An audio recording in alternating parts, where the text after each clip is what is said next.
안녕하세요. 군고구마를 먹는 추운 계절이 오면 어김없이 생각나는 사람이 있어요. 저에게 참 군고구마를 맛있게 구워줬던 사람이죠. 오늘은 그 사람과 관련해서 이야기를 풀어볼까 합니다. 늦은 나이 인연이라고 생각하는 사람을 만나 결혼을 했어요. 나이가 많아서 그런가 시어머니는 반대했지만 남편 또한 결혼 적령기에 비해 꽤나 많은 나이였기 때문에 시어머니의 태도에 어이가 없었어요. 하지만 시집을 먼저 간 친구들이 원래 시자에 시금치도 안 먹는 거라며 저에게 얘기를 해주었기 때문에 시집이란 그런 거구나 하는 생각이었어요. 결혼을 하자마자 지극한 효심에 깊었던 남편은 시어머니를 모시고 살자고 했고 나이에 비해 이뤄놓은 것이 많지 않은 남편이었기 때문에 제가 살고 있는 전셋집에 시어머니를 모시자고 하는 거였어요. 가뜩이나 좁은 집에서 이렇게 세 식구 사는 게 처음엔 숨막힐 것 같은 마음이 들었고 이게 맞나 싶은 의문이 들었습니다. 나이 들어서 하는 결혼이라 난 우리 신혼생활 좀 즐기고 싶은데 꼭 어머님을 모셔야 해? 난 한 번도 생각해 본 적 없어서. 난 꼭 모시고 살고 싶어. 그리고 우리 엄마, 아빠도 안 계시고 나 하나 바라보고 사셨는데 어떻게 혼자 사시게 해? 말씀만 세게 하시지 얼마나 마음 여리신 분인데. 내가 자기 신경 안 쓰이게 그렇게 할 테니까 엄마 모시고 살자. 부탁할게. 그리고 일단 엄마랑 나랑 살고 있는 집 보증금 정리하면 이 정도 금액 될 텐데 이 돈으로 적금도 들면 좋잖아. 당신이 정 원한다면 어쩔 수 없지. 딴 것도 아니고 어머니 모시자는 일인데 내가 어떻게 무작정 반대하겠어. 알겠어. 역시 마음이 정말 따뜻하다니까. 당신한테 나 정말 잘할 테니까 지켜봐줘. 당신 같은 여자를 만나려고 내가 결혼이 늦었나 봐. 아마 당신 아니었으면 난 결혼도 못했겠지? 고마워. 이런 노총각 구제해줘서 내가 더 잘할게. 근데 나 혼자 살던 집이라 괜찮겠어? 당신 보고 집을 해오라는 소린 아니지만 그래도 당신네 집이랑 마찬가지로 그리 크진 않을 텐데 어머님이 오히려 답답해 하시지 않을까 걱정이네. 뭐 어머님이 괜찮다고 하시면 상관없지만. 안 그러시지. 우리가 집도 장만 못했는데 오히려 좋아하실 거야. 그리고 이 기회에 너도 점수 좀 따면 좋잖아. 늦은 나이에 결혼을 한 것이었기 때문에 단둘이 지내고 싶은 생각이 들었지만 남편이 저렇게 원하니 시어머니를 모시게 되었습니다. 그래, 살면 얼마나 사시겠어 라는 생각으로 좋은 며느리가 되자라는 마음을 갖고 시작한 일이었어요. 어렸을 때 일찍 부모님을 여의었기 때문에 후회하는 삶을 살고 싶지 않았거든요. 그래서 그런지 저를 썩 내켜하지 않은 시어머니였지만 그래도 나중에 후회하지 않게 잘해드리고 싶은 마음이 한구석에 있었고 처음엔 파이팅이 넘쳤어요. 또한 어린 나이도 아니었고 이 나이에 인연을 만난 것이 그저 감사한 생각이 들었기 때문에 별로 재고 따지지 않은 결혼이었습니다. 어머, 늦은 나이에 결혼하면서 시어머니까지 모셔? 게다가 홀어머니라니. 너 고생이 만만치 않을 것 같은데?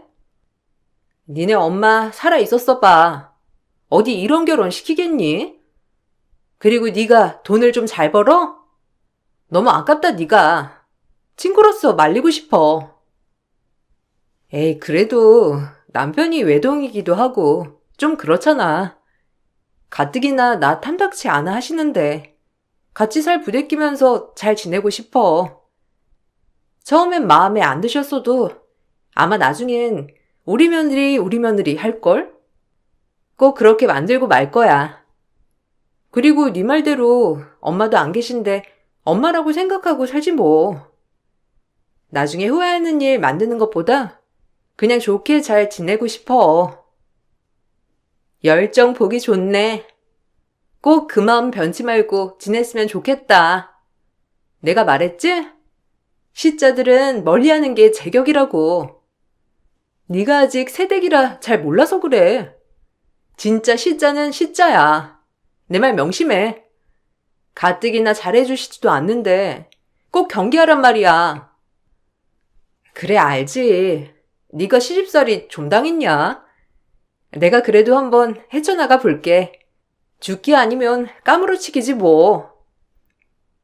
그렇게 시어머니와의 동거가 시작되었고 처음부터 저를 썩 내켜하지 않으시는 분이어서 그런지 같이 살아도 어머님은 전혀 곁을 내주지 않았어요. 그저 아들밖에 모르는 바보였고 제가 혹시라도 아들한테 조금이라도 해코지를 할까봐 늘 감시하는 느낌까지 주는 분이었죠. 구속 없이 자유롭게 살다가 매번 감시를 당하는 것 같은 느낌에 숨이 막히는 때였어요. 하지만 그런 마음이 들 때마다 제 마음을 다스렸고 친정 엄마라고 생각하자, 후회하지 말자라는 생각을 했어요. 어젯밤에 뭘 그렇게 둘이 얘기하느라 새벽까지 앉아? 그렇게 할 말이 많냐? 대철이 아침에 출근해야 하는데 어쩜 그리 철딱서니가 없어? 넌 너만 생각하지? 대철이 피곤하게 하려거든 당장 갈라서. 대철이는 내가 케어하면 되니까. 네? 어머님, 그게 며느리한테 할 소리예요? 아니 그리고 가족이 된 지 이제 몇 달 됐는데 이제 좀 저한테 마음 열어주세요. 내가 너한테 마음을 어떻게 여니? 40줄이 다 돼가도록 시집도 못 가고 우리 아들 하나 잡아다 발 잡히려고 하는 너를 어떻게 예쁘게 보냔 말이야. 우리 아들은 너 아니어도 20대 30대 여자들 줄을 섰어. 그거 아냐? 남자는 나이가 들면 중후한 맛이라도 있지. 여자는 나이 들면 애를 잘 낳기를 하냐? 아니면 얼굴이 곱기를 하냐? 죄송해요. 저도 모르게 웃음이 나왔네요. 어머니 눈엔 당연히 아들이 최고인 거 알겠는데 객관적으로 20대 30대는 너무하죠. 이 사람 나이가 있는데. 대철 씨도 저 만난 게 다행이죠. 어머님은 참 객관적이지 못하시네요. 그리고 제가 대철 씨 잡아서 팔자를 피긴요. 이렇게 말하긴 뭐한데 저 벌만큼 벌어요. 어머님 그러니까 그런 생각 버리세요. 뭐? 너 지금 우리 대철이가 너 아니면 장가도 못 간다는 거야? 이게 어디 시어머니 앞에서 남편을 깔아뭉개? 아니 그렇다는 게 아니라 어머님이 저를 그렇게 깔아뭉개시니 하는 말씀이에요. 저랑 대철 씨랑 좋은 인연이라고요. 그리고 대철 씨 어머님이시기 때문에 잘해드리고 싶어요. 그러니까 이런 마음 없어지지 않게 어머님도 좀 마음 좀 열어주세요. 저도 한 성격하는 며느리였기 때문에 가끔 시어머니가 심하게 몰아붙일 때는 한마디도 지지 않았습니다. 그 덕에 시어머니도 슬금슬금 제 눈치를 보시기도 하였고 나름 박터지게 싸우기도 하고 또 너무했나 싶으면 죄송해하기도 하는 시댁살이였어요. 하지만 시어머니와의 문제가 아니라 정말 싸울 것 같지도 않은 남편과 싸우게 되는 날이 있었어요. 다시 말하자면 항상 거짓없이 선했던 남편에게 제가 제대로 실망을 하게 되는 계기가 있었던 거예요. 아무것도 가진 게 없어도 인간성 하나 보고 결혼을 한 것이었는데 남편에게 신뢰가 깨져버리니 참 어떤 말도 할 것 없이 슬프더라고요. 뭐? 그 보증금을 다 썼다고? 아니 집 뺀 지 얼마나 됐다고 그 많은 돈을 다 써. 그리고 우리 이제 부부인데 왜 나랑 상의도 없이. 물론 그 돈에 내 지분이 있는 건 아니지만 그래도 당신이랑 어머님이 여기 집에 들어와서 살게 되었는데 나한테 그 보증금에 대한 얘기는 해줘야 하는 거 아니야? 나 좀 당황스럽다. 어디다 썼어? 후배가 너무 사정이 어렵다고 해서 꺼줬지. 나 거절 잘 못하는 거 알잖아. 어렸을 때부터 친한 후배인데 어떻게 모른 척해? 아니, 나 당신 집으로 이사 들어오는 거 아는데 상의 못해서 미안해. 당신이 당연히 안 된다고 할 줄 알아서. 당연히 안 된다고 할 줄 알면 더 정확히 날 설득하고 이해시켜야 하는 거 아니야? 아, 진짜 어이없어서 말이 안 나온다. 진짜 미안해. 내가 생각이 짧았어. 한 번만 봐주라. 후배한테 닥달해서 그 돈 꼭 받아낼게. 그러니까 화 풀어. 돈은 당연히 받아내는 건데 난 당신 태도에 대해 얘기하는 거야. 진짜 너무 실망스럽다. 내가 꼭 허수아비 같아. 상의도 없이 그 큰 돈을 빌려줬다는 말에 참 어이가 없으면서도 이럴 거면 나랑 결혼을 왜 했나 싶었어요. 우리 미래를 위해 적금을 넣겠다고 하더니 그렇게 뒤에서 남에게 돈을 꺼줄 줄은 정말 몰랐거든요. 그렇지만 이미 벌어진 일 어쩔 수가 없었고 그렇게 제 화를 다스리며 이번 한 번만 넘어가기로 했습니다. 하지만 결정적으로 남편의 말은 거짓말이었고 그 돈을 시어머니에게 썼다는 사실을 알게 되었습니다. 그것도 시어머니의 고소권 합의금으로 말이죠. 사실 어머님은 정말 드세다 못해 억센 분이셨고 입만 열면 동네 사람들과 감정 싸움을 하시는 분이었어요. 그날도 찜질방에 놀러 갔다가 동네 아주머니와 옥신각신 말다툼을 하다 시어머니는 분에 못 이겨 그 아주머니에게 무력을 썼고 그렇게 합의금으로 집 전체 보증금을 주어야 했던 거예요. 그리고 갈 곳이 없어지자 남편과 시어머니는 저희 집에 들어와서 살게 되었던 거죠. 아유, 저 여편네 모시고 살기 힘들지? 새댁도 진짜 성격 무던한가 봐. 저런 여편네랑 어떻게 살아? 신기하네. 아, 예, 근데 나름 좋으세요. 저희 어머님에 대해 잘 아시나 봐요. 저희 결혼식에서 뵌 것 같기도 하고. 잘 알지. 내가 그냥 그 여편네 아들 봐서 결혼식은 갔다만. 아들이 불쌍하지. 평생을 지 엄마 뒷바라지에. 아니다. 어쨌든 새댁도 보통은 아닌가 봐. 저런 시어머니 모시고 있는 거 보면. 그래도 아들은 착하니까 뭐. 잘 살아봐. 아주머니의 눈빛이 저를 참 안쓰럽게 바라보는 눈빛이었지만 그땐 미처 알지 못했어요. 그 뒤에도 엄청난 비밀이 있다는 것을요. 이 사실을 전 시장에 갔다가 우연히 시어머니 지인으로부터 듣게 되었고 그분은 오히려 제가 몰랐던 사실이라고 하자 저에게 본인이 말했다고 하지 말라며 신신당부를 하더라고요. 이 엄청난 비밀을 숨긴 남편과 시어머니를 어떡할까 싶었어요. 진짜 기막힌다. 두 분이 어떻게 그렇게 감쪽같이 저를 속여요? 그러면서 저한테 뭐가 그리 당당하다고 구박하신 거예요? 미안해. 그래도 엄마 깜빵 가게 할 수는 없잖아. 그 아주머니가 엄마 속을 긁었대. 막 남편 자랑하면서. 엄마가 오죽하면 그랬겠어? 가뜩이나 아빠 먼저 떠나보내고 힘드셨을 엄마인데 참고 참았던 게 그날 터진 거지. 이해해주면 안 될까?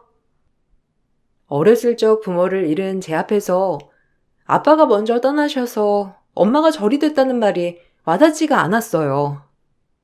오히려 핑계처럼 들리기도 했고 남편은 저에게 한 번만 봐달라며 사정을 하였지만 어머님은 표정부터가 아주 매섭고 반성이 없었습니다.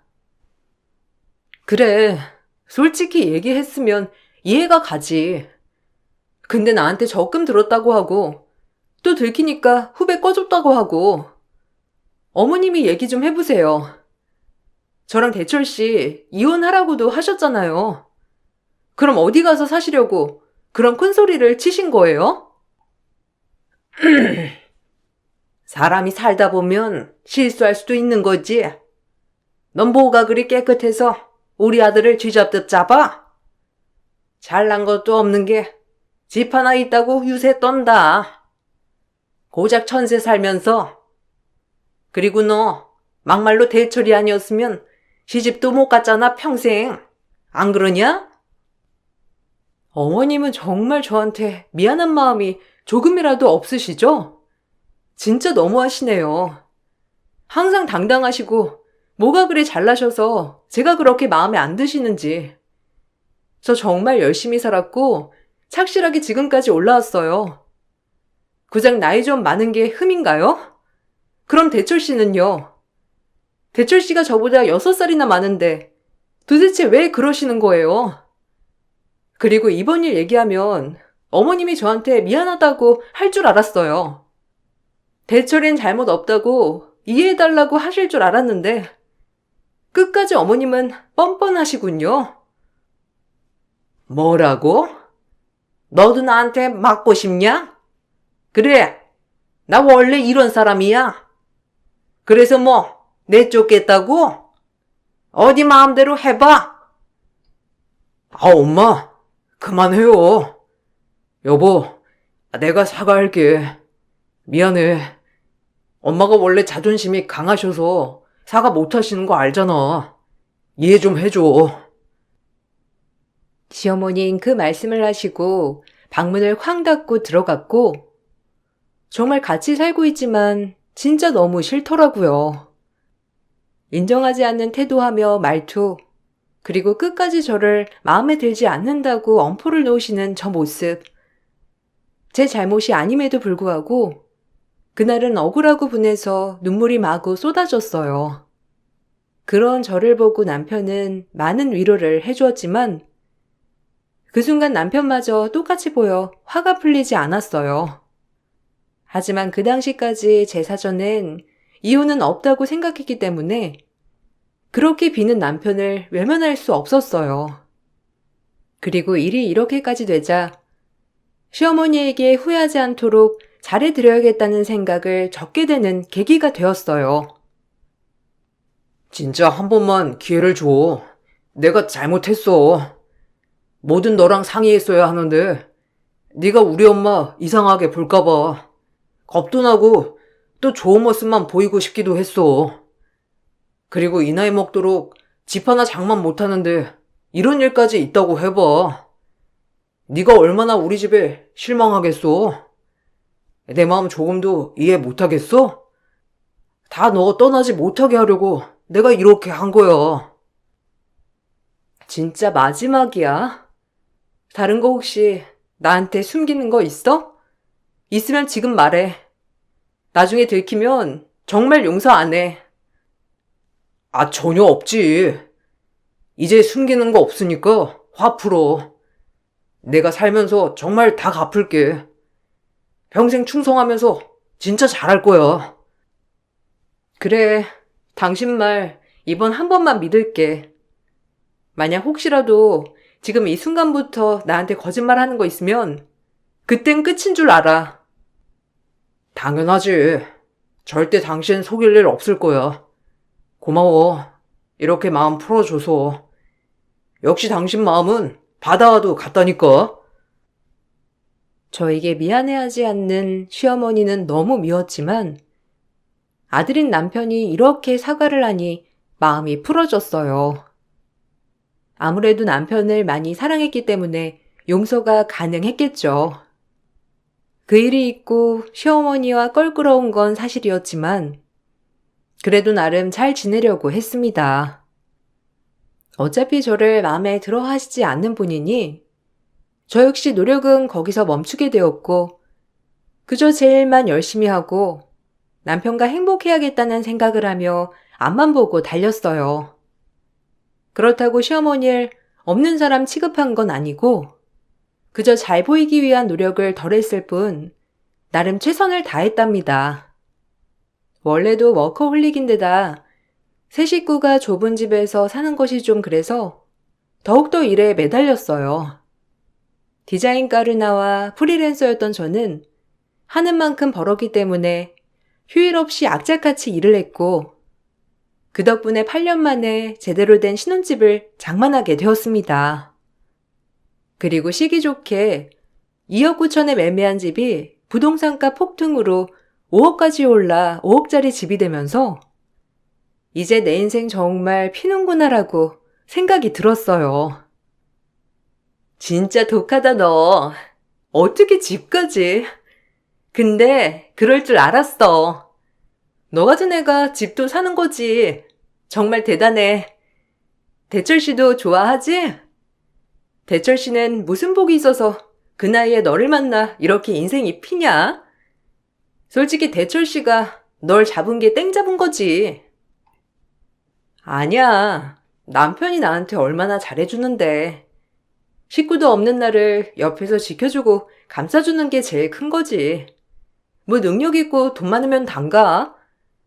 나같이 외로운 사람은 대철 씨처럼 다정다감한 사람을 만나야 해. 그러니까 우린 잘 만난 거지. 부럽냐? 그래, 부러워서 그런다. 그나저나 집 도배는 다시 한다고 했지? 내가 아는 분 소개해 줄까? 그래도 아는 분이 낫잖아. 그럼 나야 좋지. 그래, 도배랑 장판 새로 해야 하는데 잘 됐다. 내가 인테리어 끝내고 정리 좀 되면 한턱 쏠게. 그렇게 친구에게 소개를 받아 한 시공업체 도배 기사님을 알게 되었고 그분께 꼼꼼히 저희 집 도배를 부탁드렸어요. 동네에서 워낙 도배를 많이 해보신 분이기도 하고 이리저리 업체를 알아보는 것 또한 여간 보통 일이 아니라 바로 결정했어요. 그리고 도배가 끝날 무렵 인사도 드리고 집 좀 점검할 겸 집에 들렀는데 그날 저에겐 되돌릴 수 없는 날이 되었답니다.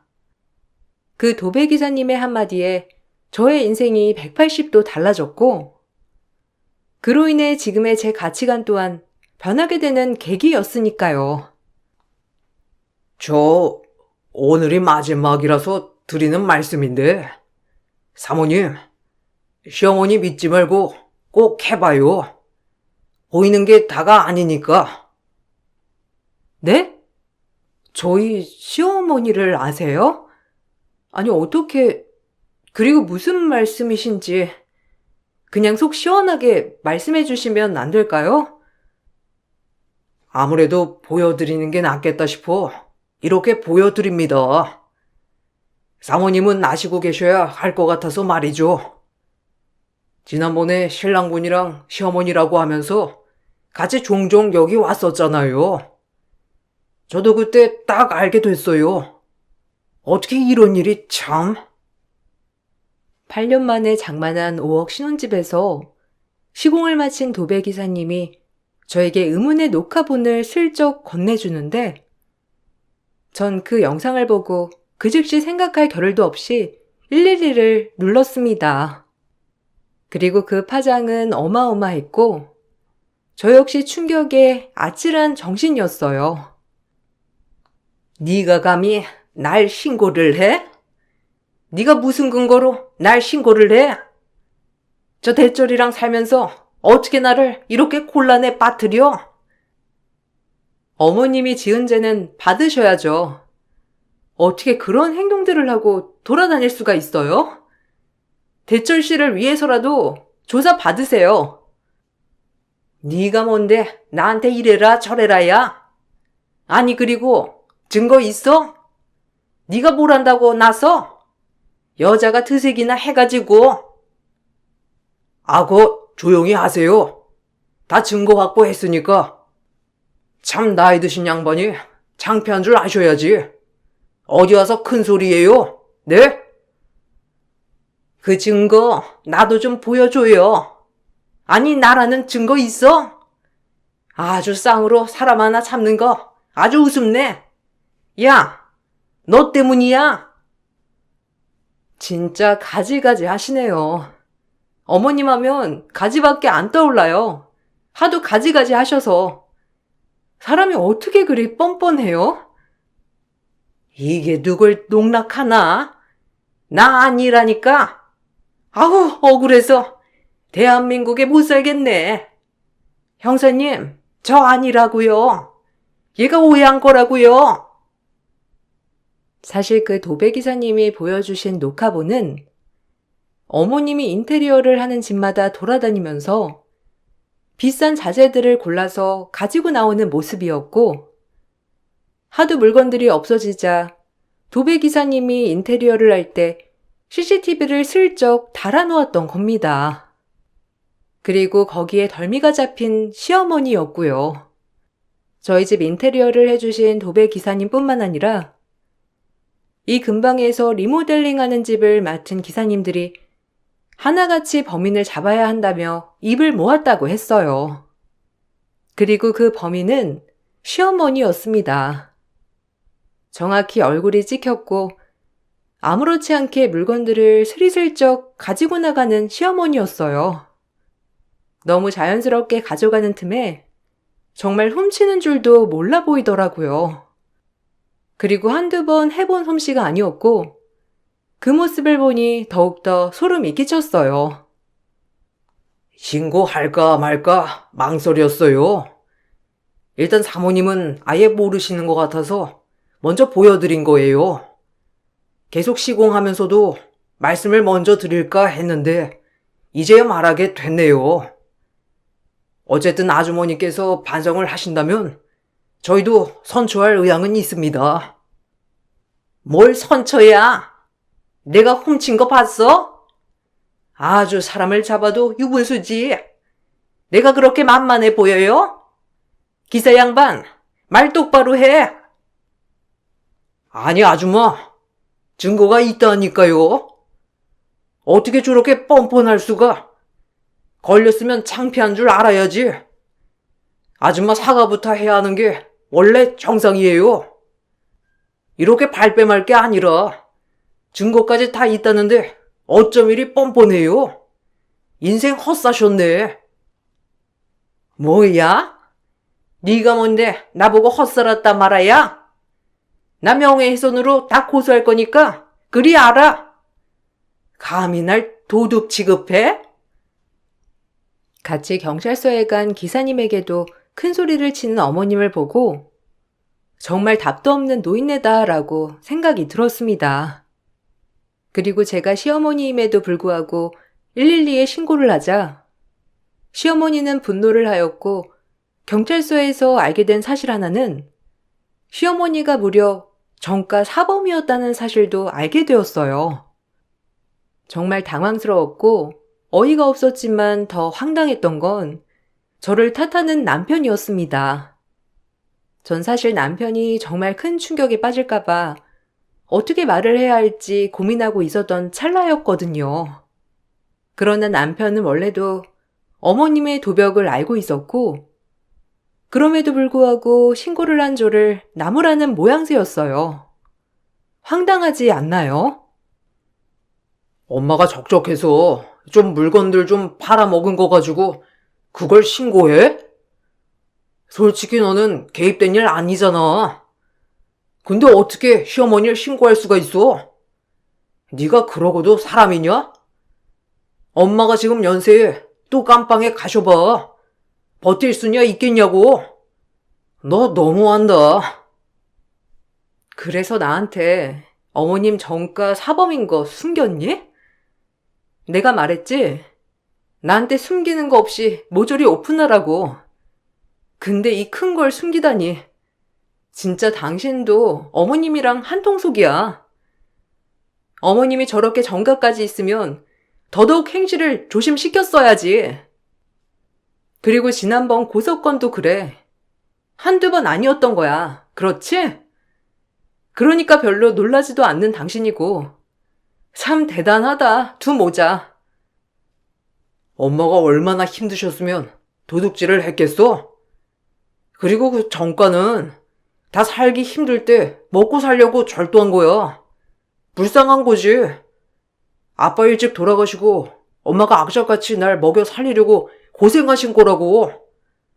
그게 다 절도였지만 그래도 안쓰럽지 않아? 먹고 살기 힘들다고 절도하지 않아.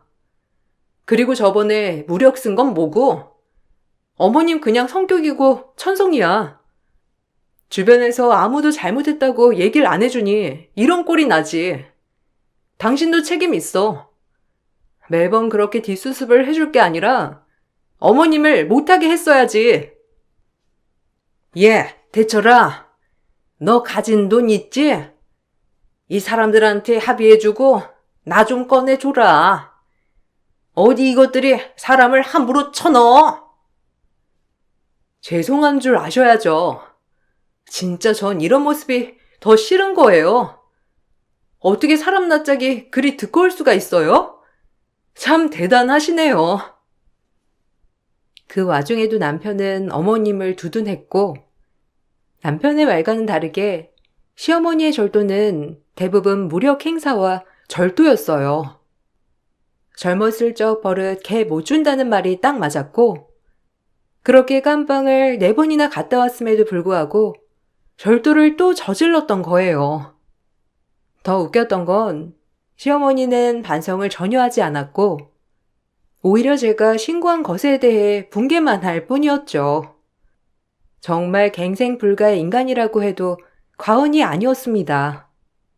어머님께 피해를 받은 여러 기사님들은 반성하지 않는 어머님에게 합의는 없다고 하시며 제대로 벌을 받으라고 하셨고, 저 역시 그런 모습을 보고 더 이상 시어머니와 함께 할 수 없다는 판단을 내렸어요.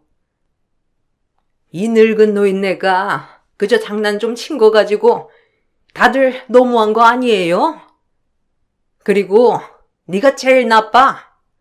이때다 싶어가지고 시애미를 고소해? 나쁜 것 같으니라고. 지는 얼마나 깨끗하다고 감히 날 고소해? 넌 내 며느리 될 자격도 없어. 저도 어머니 며느리 사퇴하겠습니다. 벌 달게 받으시고, 대철 씨가 왜 그 나이 되도록 한 푼도 못 모았는지 알겠네요. 늘 어머님 합의금을 갚느라 등골이 휘었겠죠. 그럼에도 불구하고 아직까지도 어머니를 감싸네요. 아들 하나 정말 잘 키우셨어요. 그 아들이랑 100년 해로 하시고 전 이만 빠져드릴 테니 벌 달게 받고 나오세요. 그럼 이만 더 이상 엮이는 일 없었으면 합니다. 정말 소름이 돋고 기가 막혀서 말이 다 안 나오지만 이것 또한 제가 감내해야 할 몫이겠죠. 이혼이라도 하겠다는 거야? 솔직히 당신만 아니었으면 엄마 저렇게 되지도 않았는데 어쩜 당신이 큰 소리를 쳐? 착각 마. CCTV에 어머님 얼굴 다 찍혔고 나 아니었어도 기사님들이 신고했을 거야. 그리고 당신도 어머님을 끊어내긴 힘들겠지. 이혼해.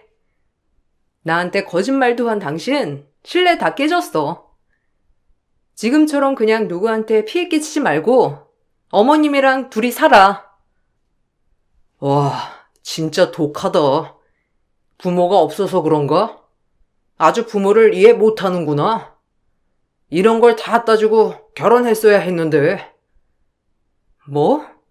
진짜 말 막한다. 그래, 이제 안 볼 사이라 이거지? 이럴 때 천성이 드러나는 거야. 당신 천성 잘 봤어. 이만 끝내자. 전 이 말을 마치고 경찰서를 빠져나왔고, 어머님은 그제야 기사님들에게 합의를 요청했지만 처음부터 반성하지 않는 태도를 보여준 어머님을 기사님들은 용서하지 않았죠. 결국엔 징역 10년형이 떨어졌는데 동종 전가가 있었기 때문에 가중처벌이 되었거든요. 남편은 그럼에도 불구하고 이번에도 어머님을 빼내야겠다고 저에게 사정하며 합의금을 요청했지만 칼같이 거절하였고 결국 남편 또한 어머님을 구해내지 못했습니다. 그리고 전 남편에게 정신적 피해 보상에 대한 위자료를 청구하였어요. 이혼 소송과 함께 진행된 것이었고, 남편은 저에게 정말 뻔뻔하게도 재산 분할을 요구하며 얘기하더라고요. 그래, 이혼해 줄게. 그래도 순순히 못 물러나지. 변호사한테 물어보니 재산 분할을 요청할 수 있다던데? 그거 할 거야. 진짜 뻔뻔하다. 당신이 나한테 재산 분할을 어떻게 신청해? 나랑 살면서 그저 당신 밥벌이밖에 안 했잖아. 이 집도 내가 벌어서 장만한 건데 당신이 뭔데 재산 분할을 신청하냐고. 뻔뻔해 정말. 그래, 어디 한번 갈 때까지 가보자. 남아있는 정마저 털리게 하는구나. 절대 가만 안 있어. 두고 봐. 눈에는 눈, 이에는 이니까. 어디 한번 끝까지 가보자고. 누가 이기나. 이혼하자고 한 걸 후회하게 해줄게. 너같이 부모도 모르고 날뛰는 애? 나도 가만히 있을 수 없지. 한번 해보자. 그렇게 남편은 저에게 재산 분할을 신청했고, 전 남편에게 위자료를 청구하였습니다. 시어머니의 전가 사실을 숨기고 저와 결혼을 한 것이었고, 이로 인해 이혼까지 간 것이니 말이죠. 참 이혼 소송을 하면서 느낀 것이 한국 법은 조금 억울하게 되어 있더라고요. 남편은 이 집 재산에 대해서 아무것도 한 게 없었지만 법원에선 분할을 하라는 판결이 떨어졌어요. 정말 억울하여 항소까지 했지만 비율이 줄어들었을 뿐 분할을 해줘야 한다는 거였어요. 제 재산의 20%를 분할해 주라는 판결이었고, 제가 집을 2억 9천에 매매했기 때문에 남편은 5,800만 원이라는 돈을 가져갈 수 있었습니다. 엄청 억울했지만 쥐구멍에도 벼뜰 날이 있듯 남편은 저에게 막대하게 위자료를 줘야 했어요.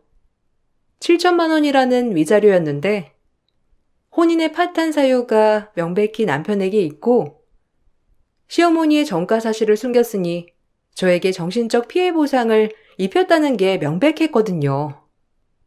그로 인해 남편이 저에게 청구한 재산 분할은 하나만 난 결과였고 그나마 다행이라고 생각했습니다. 내가 가만히 있을 줄 알았니? 고맙다. 이제 당신한테 미련 하나 없어. 늦은 나이에 결혼은 왜 해가지고 그냥 살던 대로 살걸. 미안해. 이렇게라도 해야 네가 떠나지 않을 것 같아서 꼬장 한번 부려본 건데. 어찌됐건 결과가 이렇게 되었네. 위자료 입금해. 대출이라도 받아서 말이야. 그리고 평생 어머님 뒤치다꺼리 하면서 살아. 그게 당신이 가지고 있는 그릇에 어울리니까. 날 담을 수 없는 그릇이었지 당신은. 참 어떻게 보면 불쌍하기도 하면서 미련하기 그지없다. 우리 사이에 애가 없어서 천만 다행인 것 같아.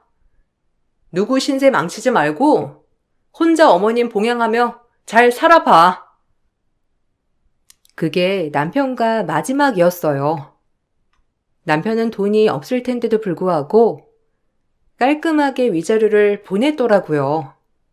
아무래도 대출을 받은 것 같았고 전 그리고 곧바로 이사를 하여 새로운 집에서 새 출발을 시작하였습니다. 제 집에서 나간 남편은 원룸 하나 얻어서 시어머니의 옷바르지를 하고 있다는데 정말 대단한 효심났다고 생각했어요.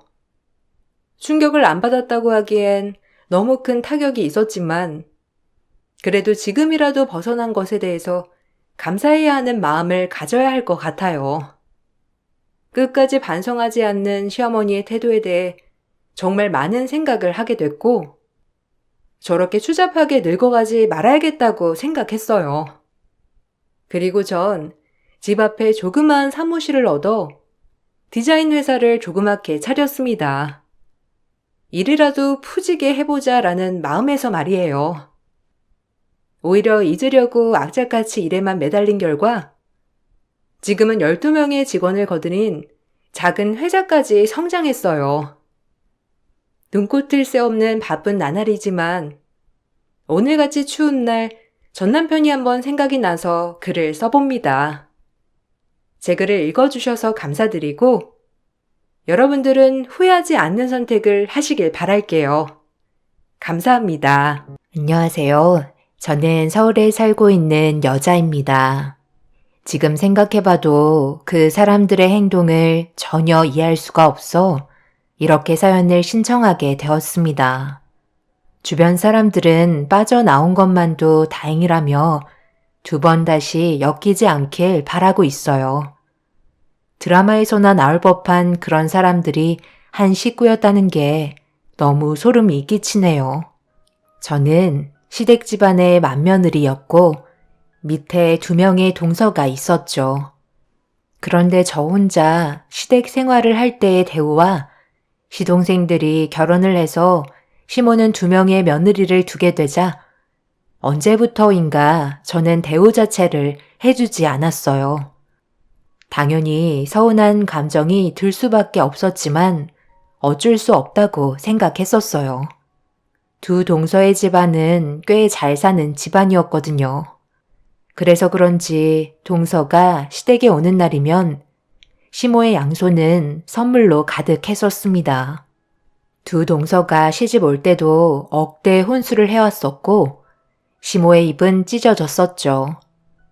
둘째 시동생이 먼저 결혼을 했었고 둘째 동서의 소개로 셋째 시동생까지 결혼을 하게 된 터라 서로 알고 지내는 사이라서 그런지 2 동서는 상당히 친했었어요.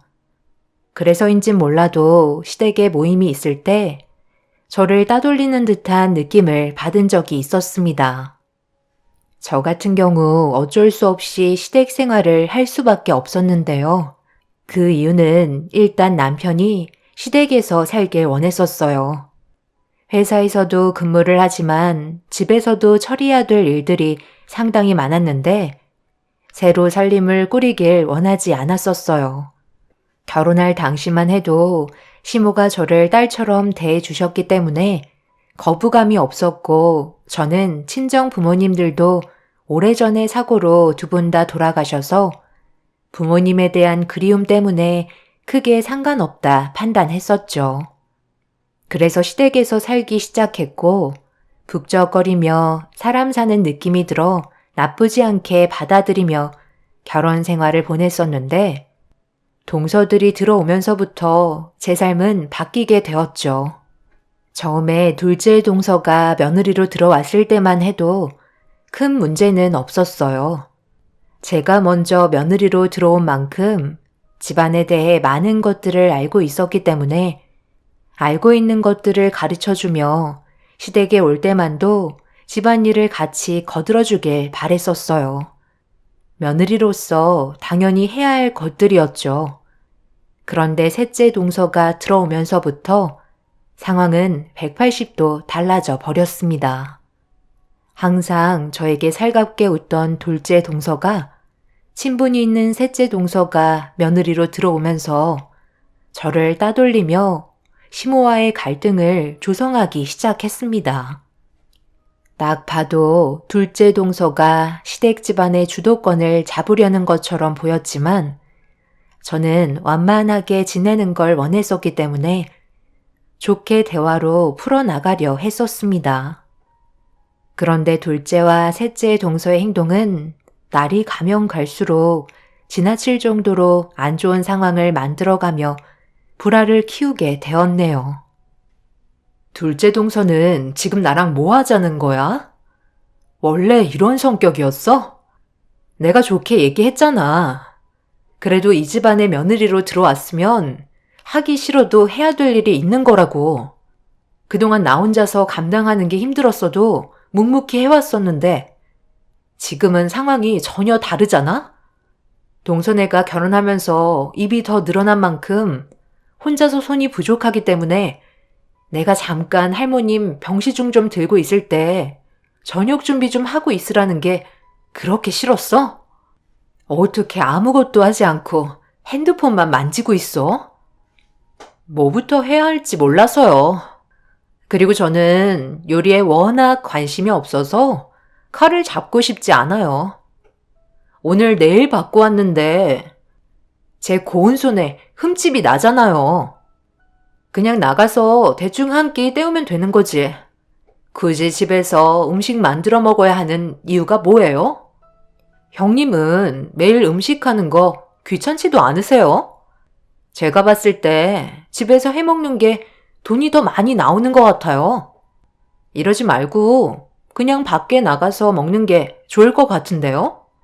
어머님도 제가 하고 싶은 대로 하라셨어요. 제가 살 테니까 이러지 말고 나가서 먹어요. 동서, 내가 뭐라고 그랬어? 집에서 음식을 해서 먹어야 되는 이유를 설명해 줬었잖아. 할머님께서 거동도 못 하시고 누워만 계시니까 외부 음식은 소화가 안 돼서 집에서 직접 음식을 만들어야 한다고 분명히 말했었는데 내 말 못 들었어? 그랬어요? 저는 전혀 모르고 있었죠. 그래도 어떻게 맨날 집에서 풀만 뜯고 살아요? 그럼 형님은 그냥 집에서 드세요. 저도 밖에 나가서 먹는 게 훨씬 편할 것 같아요. 전부 다 큰형님 생각해서 얘기해 드리는 거예요. 어차피 설거지도 형님이 하셔야 되는 거 아니에요? 어차피 어머님도 나가서 먹는 거 좋다고 하셨으니 저는 그럼 나갈 준비할게요. 그럼 형님도 나오실 거죠? 어차피 할머님 많이 드시지도 못하시고 한 끼 굶는다고 세상 떠나시는 것도 아닌데 왜 이렇게 예민하게 구세요? 얼른 옷 챙겨 입으세요. 더 늦어지기 전에 서둘러 나가야죠. 어머님, 저희 나가서 외식하기로 했어요. 그래? 그거 잘 됐네. 나도 맨날 집에서 저녁 한 끼 먹는 거 불만이었거든. 그런데 처음보다 식당에 갈 건 아니지? 그래도 혹시 모르니까 한 사람은 집에 남아 있어야 할 것 같은데. 얘 첫째야. 그냥 너는 남는 게 좋겠다. 주방에 벌려놓은 것도 있고 어머님 식사도 챙겨드리는 게 마음이 편하지 않겠니? 그럼 그렇게 알고 있을 테니까 너는 집에 남아 있거라. 시댁 식구들과 동서들은 외식하자는 말에 모두 서둘러 옷을 챙겨 입고 밖으로 나서기 시작했어요.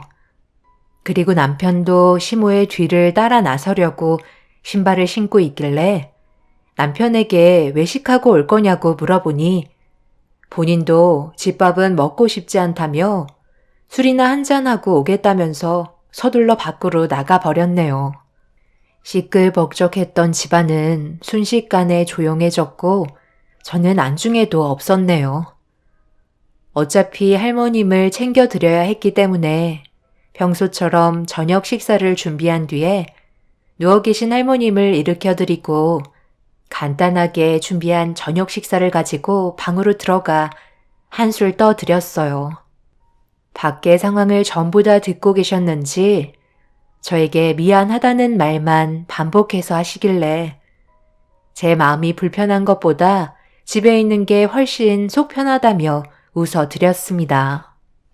그렇게 할머님 식사를 끝낸 후 집에서 애들까지 저녁을 먹인 뒤 씻기고 재우고 그제서야 한숨 돌리려 소파에 앉아 쉬려고 하는데 정신없이 시간이 흘러가 버렸는지 현관문이 열리는 소리가 들렸고 시댁 식구들과 동서들이 줄지어 들어왔네요. 다들 술을 얼마나 마셨는지 많이 취해서는 정신을 차리지 못하고 있었어요. 그 모습들을 바라보고 있던 저는 기분이 별로 좋지 않았습니다. 둘째 동서가 소파에 털썩 앉아 저에게 술 좀 깨게 꿀물 좀 타오라고 명령을 하기 시작했어요. 형님, 저만 먹자고 하는 것도 아닌데 너무 노려보신다. 꿀물 하나 타주는 게 그렇게 서운했어요? 어머님, 이거 어쩌죠? 저희는 외식하고 왔는데 형님은 집안일에서 기분이 많이 상하셨나 봐요. 꿀물 하나 타달라고 한마디 한 걸 가지고 저를 노려보고 있네요. 그래도 너는 멀쩡하니까 그 정도는 해줄 수 있잖아. 나도 목이 타들어가고 있으니까 이왕 하는 거 애들 거 전부 준비해서 내오거라. 그리고 우리는 가족 아니니? 서로가 상황에 맞게 움직이면 되는 건데 뭐가 그리 불만이 많아서 인상을 쓰고 있는 거야? 둘째랑 셋째 며느리가 너랑 같아? 애들은 손님이나 마찬가지잖아. 멀리서 왔으니까 당연히 대접해줘야지. 내가 항상 얘기했지. 큰애 너는 내 딸이나 마찬가지라고. 딸이랑 며느리는 다른 거다. 우리가 지낸 세월이 몇 년인데 아직도 시애미 마음을 모르는 거야? 옛날에는 알아서 눈치껏 행동하더니만 밑에 동서 들어왔다고 벌써부터 일 시켜 먹을 생각만 하고 있네. 그런 식으로 나오면 집안 불화만 만드는 거야. 네가 한 번이라도 움직이면 그게 집안을 화목하게 만든다는 걸 잊지 말거라. 그러니까 얼른 가서 꿀물 좀 내오거라. 애들 속 다 뒤집어지겠다. 너희들이 이해해라. 요즘 큰애가 많이 힘든가 보다. 그러고 보니 형님은 아무 조건 없이 어머님 집에 그냥 들어와 얹혀 사는 거 아니에요? 몸만 들어와서 편하게 살고 있다면서요. 제가 술김에 하는 얘기가 아니라 저희 같은 경우 어머님한테 명품 혼수 넣어드리느라 꽤 많은 돈이 들어갔는데 형님은 어머님이 딸처럼 생각하신다고 혼수품도 안 받으셨다고 하지 않았어요? 그럼 당연히 그만큼 몸으로 때워야 하는 게 맞는 거잖아요. 저희는 혼수를 명품으로 해드려서 거의 억대가 들어간 것 같은데 그럼 이 정도 대우는 받을 수 있는 거 아닌가요? 제 말이 틀렸으면 한마디 해보시죠. 제가 형님이었다면 어머님이 딸처럼 생각해 주시는 것만도 감사할 것 같네요.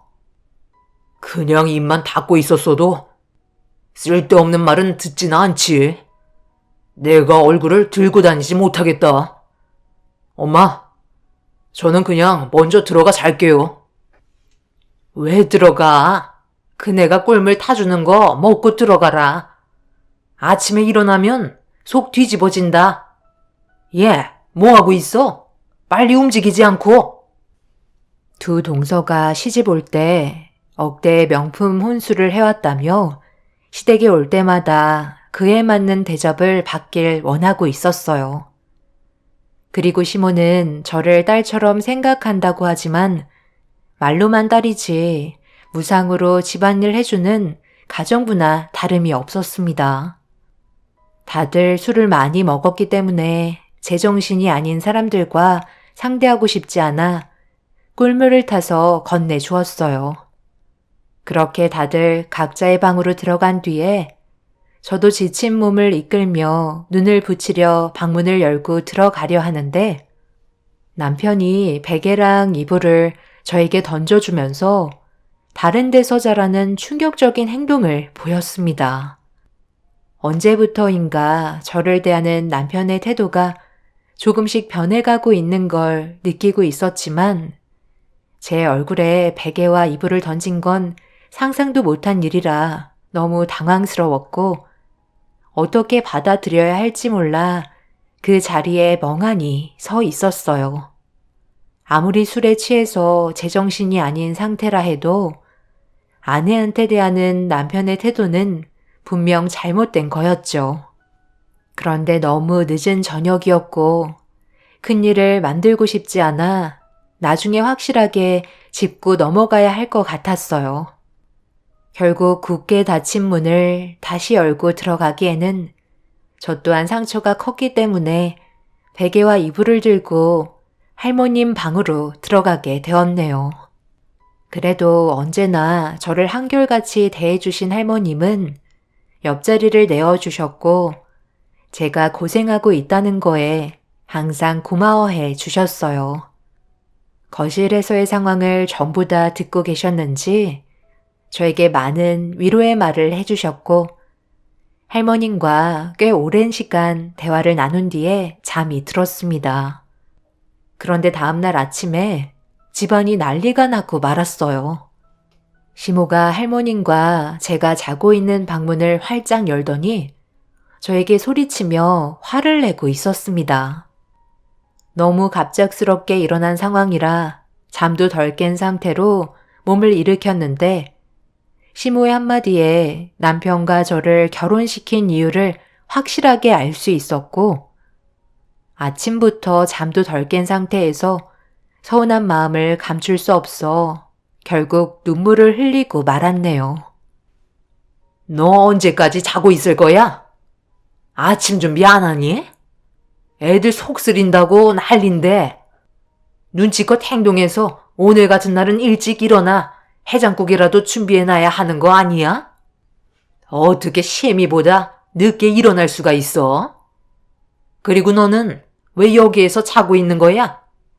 하는 꼴이 이 모양이니 내 아들이 너를 좋아하겠니? 언제까지 이렇게 살 거야? 제발 잘 좀 하자.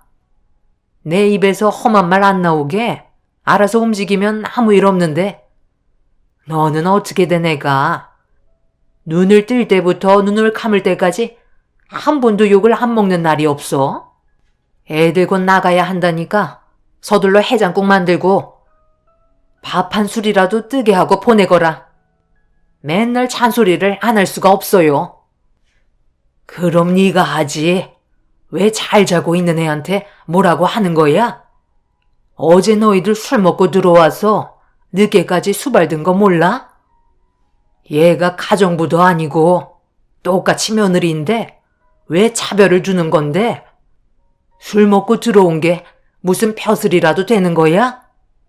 어디서 지금 내가 두 눈 시퍼렇게 뜨고 있는데 앞에서 소리를 질러?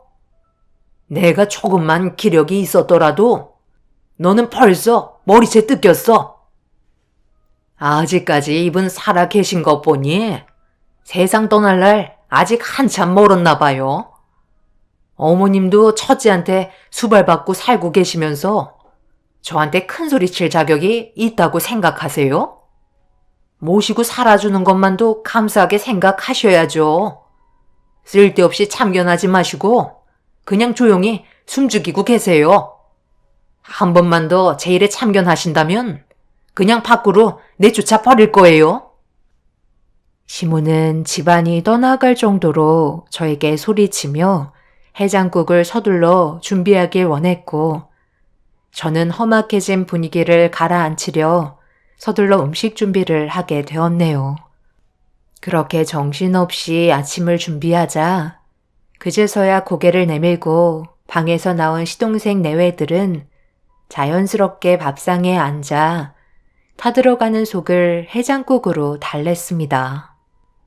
남편도 전날에 저에게 했던 행동은 기억도 나지 않는지 해장국을 들이켰고 단 한 사람도 저에게 고맙다는 말은 한마디도 하지 않았어요. 그동안 살면서 따돌림이라곤 한 번도 당해본 적 없던 제가 집안 사람들에게 따돌림을 받고 있다는 걸 느끼게 되니 마음이 너무 안 좋았어요.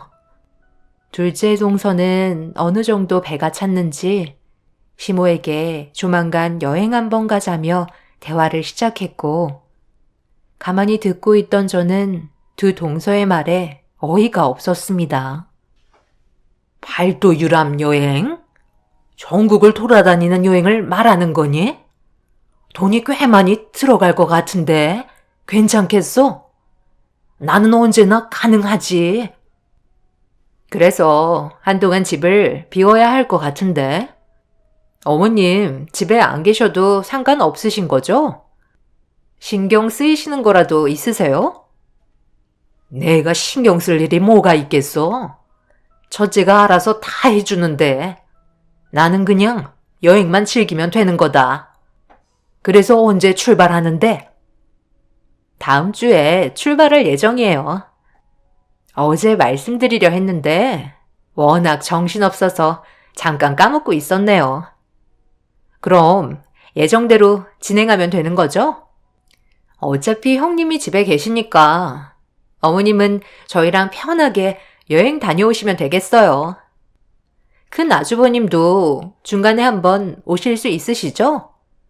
주말 같을 때 모이면 좋잖아요. 저희는 어머님이랑 먼저 여행하고 있을 테니 아주버님은 주말에 시간 내서 한번 들리세요. 맨날 회사 집 반복하는 것도 지겹잖아요. 이런 게 추억이라고요. 아주버님도 신경 쓸 거 없으시잖아요? 그렇죠. 동생들도 주말에 모이기로 했는데 형인 제가 빠지면 되겠어요? 금요일 회사일 끝나자마자 출발하도록 할게요. 첫째 너는 어차피 애들도 있고 어머님 평수발도 들어야 하니 그냥 집에 있는 게 속 편할 거다. 쓸데없는 생각하지 말고 집 잘 지키고 있거라. 우리가 없는 게 너도 어떻게 보면 휴가 아니니? 이럴 때 쉬지 언제 쉬겠어? 눈치 볼 사람도 없으니 아주 좋겠다. 그러고 보니 제가 형님한테 휴가를 주게 됐네요. 저한테 감사해야 하는 거 아니에요?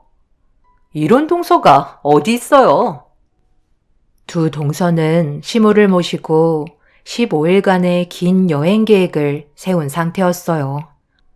제가 시댁에서 살림을 하고 있으니 당연하게 생각하고 있었고, 시모는 아무렇지도 않게 저에게 모든 걸 맡기겠다며 서둘러 여행을 떠나고 싶어 하셨습니다.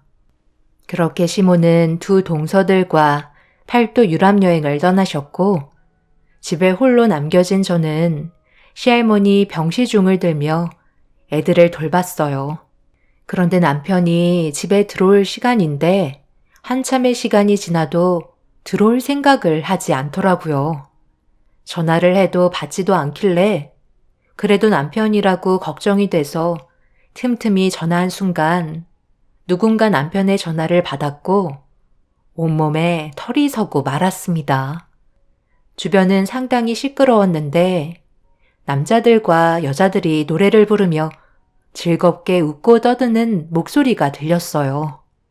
그리고 수화기를 통해 정체 모를 여자가 저에게 누구냐며 오빠가 술이 너무 많이 취해서 정신을 못 차리고 있다는 충격적인 말을 듣게 되었네요. 그 여자와 한두 번 만난 게 아닌 듯 남편을 오빠라고 부르며 평소보다 술을 더 많이 마셔서 오늘은 근처에서 자고 가야 할 것 같다는 말을 저에게 설명하고 있었어요. 제가 아내라는 말에도 당황하지 않고 지금의 상황을 대충 설명한 여자는 수화기를 끊었습니다. 그때부터 남편이 저를 대했던 행동들에 대해 이해가 되기 시작하더라고요. 유흥에 빠져 있으니 제가 눈에 차지 않았을 테고 지긋지긋한 집안에 들어오기 싫었겠죠. 어머님도 여행을 떠나셨고 자유라고 생각했는지 남편은 어머님이 여행을 떠나시자마자 남편도 들어오지 않았습니다. 그때 엄청난 배신감을 느끼게 되었고 남편과의 인연을 마무리해야 될 것 같다고 확신이 들었어요. 결국 그동안에 서러웠던 마음들이 한꺼번에 터져 나오면서 결국 눈물을 쏟아내고 말았네요. 제가 괴로워하자 할머님이 제 목소리를 듣고 계셨는지 저를 애타게 부르셨어요. 멈추지 않는 눈물을 쏟아내며 힘겹게 방문을 열자 할머님은 저보고 가까이 오라며 손짓을 하셨고 옆에 앉자마자 할머님은 저를 아무 말 없이 끌어안아 주시며 위로해 주셨습니다.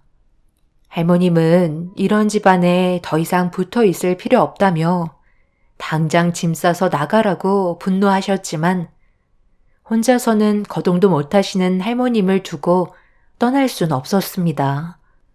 한참 동안 할머님과 진지한 대화를 주고받으면서 앞으로 어떻게 살아가야 할지 의논을 하기 시작했어요. 그렇게 밤이 새도록 긴 대화를 주고받은 뒤에 제 마음은 더욱더 확신에 차게 되었고 다음날 남편은 늦은 저녁 시간이 되어서야 집으로 들어왔네요. 전날에 얼마나 술을 퍼먹었으면 온몸에서 술 냄새가 진동을 하고 있었어요. 제가 아무 말 없이 소파에 앉아있자 남편은 저를 신경도 안 쓰고 방 안으로 들어가려 하길래 남편을 향해 소리치면서 자리에 앉으라고 불렀습니다. 제 말을 무시하고 방으로 들어가려는 남편에게 이혼하자는 말을 꺼낸 순간 저를 무시하던 남편은 급하게 몸을 돌려 자리에 앉았고 얼굴 표정이 밝아져서는 탁자 위에 놓여있는 서류를 꺼내 확인했어요. 정말이네? 나랑 진짜 이혼해 주는 거냐? 내가 너한테 이 말을 얼마나 듣고 싶었는지 알아? 우리가 솔직히 이게 사는 거냐? 너는 그냥 우리 집의 가정부처럼 지내고 있으니 나도 예전처럼 사랑의 감정이 올라오지도 않고 그냥 어쩔 수 없이 살고 있는 거잖아. 어차피 애들도 당신이 데려갈 거지? 배 아파 낳은 자식이니 나보다 당신이 애들 옆에 있어주고 싶을 거 아니야. 양육비는 내가 섭섭하지 않게 챙겨줄 테니까 걱정하지 말고. 굳이 시간 내서 애들은 안 보여줘도 돼. 지금 내 몸 하나 끌고 다니는 것도 힘든데 애들 얼굴 볼 시간이 어디 있어? 그럼 여기에 도장 찍으면 되는 건가?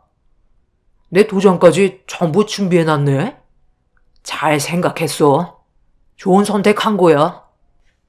그동안 살면서 지금 당신이 나한테 제일 많은 대화를 한 거 알아? 집에 와서도 한마디 하지 않던 당신이 이혼하자는 한마디에 얼굴 안색도 좋아지고 말수도 많아졌네. 그렇게 행복하니? 나는 당신이랑 결혼해서 단 한 번도 가정을 깨고 싶은 생각 없었고 당신처럼 유흥에 빠져 살지도 않았어. 내가 살면서 제일 후회한 건 당신을 만나 결혼한 거야. 우리 다시는 볼 일 없었으면 좋겠다. 나도 마찬가지야. 당신 만나서 나는 행복했었는 줄 알아? 다시 볼 일 없을 테니까 걱정하지 마. 내일 짐 싸서 나갈 거지? 합의 이혼이니까 나머지 재산이나 위자료는 내가 알아서 처리해 줄게. 너무 걱정하지 마. 서운하지 않게 해결해 줄 테니까. 결국 남편과 저는 다음날 이혼 처리를 하게 되었고 이 사실을 시모에게 알리자 팔도 유람을 떠난 시모는 부랴부랴 집으로 돌아왔어요. 그리곤 얼굴이 하얗게 질려버려서는 저에게 소리치며 화를 내면서 한마디 상의도 없이 저희들끼리 이혼을 결정했다고 난리를 치기 시작했네요. 저는 대꾸하지 않고 묵묵히 짐을 싼 뒤에 애들과 함께 현관문을 나가려는데 갑자기 제 팔을 붙잡으시더니 충격적인 한마디를 뱉으셨어요. 방에서 나오지 못하고 계신 시할머님도 모셔가라며 말도 안 되는 이유를 붙이고 계셨네요. 오랜 기간 제가 보살펴 드렸기 때문에 시모는 더 이상 할머님을 돌봐드리지 못한다는 게 결정적 이유였어요. 그게 지금 말이 된다고 생각하세요? 할머님을 제가 모시고 가라고요? 저는 더 이상 아무 연관 없는 사람인 거 모르세요? 그이랑 이혼을 했는데 제가 왜 할머님 병시중을 해드려야 하는 건데요? 차라리 그럴 거면 요양원에 모시면 되잖아요. 요양원에 보내는 것도 얼마나 귀찮은 일인지 아니? 마무리를 잘하고 가야지. 네가 요양원을 보내던 끼고 살던 알아서 하거라. 어차피 오래 못 버티셔. 나중에 세상 떠나시면 어머님 앞으로 태워있는 재산 내가 너한테 일부 떼어줄 테니 그때까지만 모시고 있어라. 나 지금 팔도 유람하다가 너 때문에 중간에 내려왔잖아. 나는 절대 방 안에 계신 어머님 수발 들어줄 생각 없다. 형님, 지금 이게 무슨 짓이에요?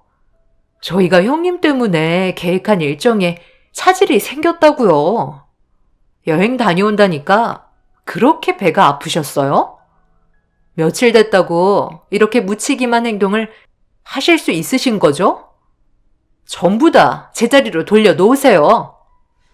내일이 제일 중요한 여행 코스인데 형님 때문에 문제 생기면 손해배상 청구할 거니까 이혼하신다는 말 당장 물으세요. 내가 이혼하는 것까지 동서들 눈치를 봐야 하는 거야? 너희들이 할머님 돌봐드리면 되겠네. 이참에 할머님 모시고 여행 가면 되겠어. 나는 할 만큼 했다고 생각하거든?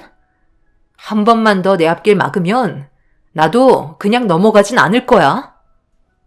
시모는 제가 현관문을 나서려 하자 화가 머리끝까지 올라오셨는지 제 머리채를 붙잡아 패대기 치셨어요.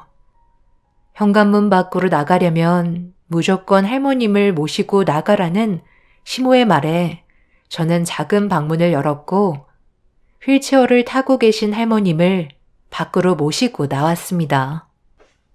너희들 뜻은 내가 잘 알았다. 근데 너는 지금 뭔가 단단히 착각하고 있는 것 같은데 여기 집이 누구 건지 모르고 있니? 내 소유인데 내가 왜 나가야 하는 거지? 나를 모시기 싫다고 했으니 나도 이제 너희들이 필요가 없다. 당장 내 집에서 나가거라. 노인네가 입만 살아가지고 어차피 세상 떠나시면 어머님이 가지고 계신 재산 전부 제 거가 되는 거 모르세요? 부양을 포기한 사람한테 재산 분할권은 없다는 거 모르셨나 봐요. 그리고 그동안 어머님이 할머님을 보살펴 드린 적 없으시잖아요. 건강이 악화되기 시작할 때 제가 들어와서 살게 됐으니 어머님은 그동안 손가락 하나 까딱하시지 않았잖아요. 할머님은 결정하셨어요. 전 재산을 저에게 주시기로 약속하셨네요. 그리고 어머님이 저에게 하셨던 말들 전부 녹음도 해놨기 때문에 법적으로 소송을 걸으셔도 소용없으세요. 뭔가 착각하시는 것 같으신데요. 아직 할머님께서 세상을 떠나신 게 아니세요. 살아 계시기 때문에 소유하고 계신 재산은 원하시는 대로 하실 수 있으시다는 거 모르셨나요? 이 집의 소유권은 저로 되어 있고 할머님께서 가지고 계신 건물들도 저로 옮겨주시기로 약속하셨어요. 그러니 이제 제 집에서 나가주시죠. 두 번 다시 얼굴 볼 일 없었으면 좋겠네요.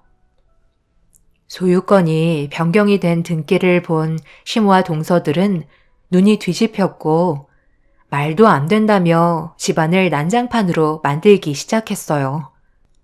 하지만 할머님이 가지고 계신 재산은 이미 저에게 다 넘어온 상태였죠. 시모는 할머님이 세상 떠나시면 자연스럽게 재산은 시모의 소유가 되니 모시고 산다고 했었지만 실질적으로 할머님을 모신 건 저였기 때문에 모든 재산을 저에게 증여하셨어요. 결국 시모는 나가지 않겠다고 난리를 쳤지만 법적으로 집의 소유권이 저로 되어 있기 때문에 경찰들은 집에서 나가줘야 한다고 저희 손을 들어줬습니다. 갑작스럽게 상황이 전개가 되면서 시댁 식구들은 저와 할머님을 상대로 소송 중에 있습니다. 할머님의 재산에 대한 소유권을 주장하고 있는 상태죠. 하지만 1차 법정에서는 할머님이 살아계시는 동안 재산의 소유권을 시모와 그 자식들이 이의를 제기할 수 없다고 저희 손을 들어주었지만 시모는 현재 항소한 상태입니다. 할머님은 저에게 남은 재산을 전부 다 넘겨주실 생각을 하고 계세요. 그리고 시집 식구들을 상대로 보란 듯이 고개를 들고 살아가길 바라시네요. 시모는 1차 법정에서 패소하자 저와 좋은 방향으로 조율을 하려고 접근을 시도하고 있는 중이네요. 그리고 남편도 자기가 생각이 짧았다며 재결합하길 원하고 있습니다. 이미 엎질러진 물 주워 담을 수 없는 걸 알면서 사람들이 왜 이리 미련한지 모르겠네요. 둘째, 셋째 동서들은 시모가 받을 재산이 없다는 걸 알게 되자 괜히 본인들에게 손 벌릴까봐 현재 시모를 만나주지도 않는 상황이고 서방님들과도 사이가 틀어져 가정의 위기까지 찾아온 상태라고 합니다. 시모는 제가 제자리로 돌아오기만 하면 모든 걸 바로 잡을 수 있다고 그동안 딸처럼 생각했는데 너무한 거 아니냐며 예전으로 돌아가길 원하고 있어요. 하지만 이미 돌이킬 수 없을 것 같네요. 그동안 받았던 할머님과 제가 받았던 상처, 그 사람들에게 똑같이 돌려주고 싶어요. 제 사연 들어주신 분들 감사합니다. 안녕하세요. 저는 광명에 살고 있는 30대 후반 여자입니다. 요즘 해외여행들 많이 가시나요? 저희 가족은 이번에 큰맘 먹고 해외여행을 떠나기로 결정을 했었는데요. 공항까지 도착해서 너무 충격적인 일들이 벌어지는 바람에 단호한 결정을 내릴 수밖에 없었습니다. 그리고 이번 일로 인해 돌이킬 수 없는 결과까지 오고 말았어요. 결혼 5년 차였던 저희 부부는 매년 양가 부모님 여행을 계획해 드렸었어요. 선물 같은 것보다는 차라리 여행을 보내드리는 게 좋을 것 같다고 생각했던 거였죠. 그래서 1년에 한 번은 해외여행을 보내드렸는데 2년간 전염병으로 인해 발이 묶이게 되면서 여행을 보내드리지 못하게 되자 시댁에서 불만이 쏟아져 나왔습니다. 저희 부모님께서는 그 돈 모아서 저희 살림에 보태라고 하셨는데 시부모님은 반대되는 말씀을 하셨어요. 그때 당시 그 말을 들었을 때 많이 서운하긴 했었습니다. 하지만 매년 가시던 여행을 못 가시고 국내에서만 맴돌다 보니 스트레스를 많이 받으신 것 같아 최대한 이해하려고 했었습니다. 하지만 시모의 히스테리는 점점 심해졌고 그럴 때마다 저 또한 많은 스트레스를 받았어요. 시모의 불만이 남편도 많이 버거웠는지 최대한 좋게 풀어가려고 노력을 했었지만 시모와의 갈등은 쉽게 사그라들지 않았습니다. 처음부터 저희가 먼저 여행 계획을 세운 것도 아니고 시부모님께서 선물 같은 걸 주는 것보단 차라리 그 돈 모아서 해외여행 한번 보내주는 게 어떻겠냐고 의견을 주시길래 그렇게 하기로 결정을 했던 거였지만 전 세계적으로 상황이 안 좋아진 만큼 제약이 있는 건 어쩔 수 없는 거였는데 시모의 짜증은 날이 가면 갈수록 풀어지기는커녕 점점 더 심해져 감당하기가 너무 힘이 들었어요. 나도 참을 만큼 참았다. 이 좁은 땅덩어리에서 여행 다녀봤자 전부 다 똑같아서 시간만 아깝지. 하나도 즐겁지가 않다. 해외여행은 도대체 언제 갈 수 있는 거니? 엄마, 좀 기다려보세요. 계속 재촉하셔봤자 달라지는 거 아무것도 없다니까요. 예전과 많이 달라서 비행기표 티켓팅 하는 것도 경쟁이 치열하다고요. 그것뿐이에요. 패키지 상품은 뭐가 좋은지 전체적으로 전부 맞아떨어져야 하니까 알아봐야 되는 것들이 한두 개가 아니라고요. 서두른다고 해서 좋을 거 하나 없어요. 그래서 2년 넘게 기다렸잖아. 나도 참을 만큼 참았으니까 재촉하는 거지.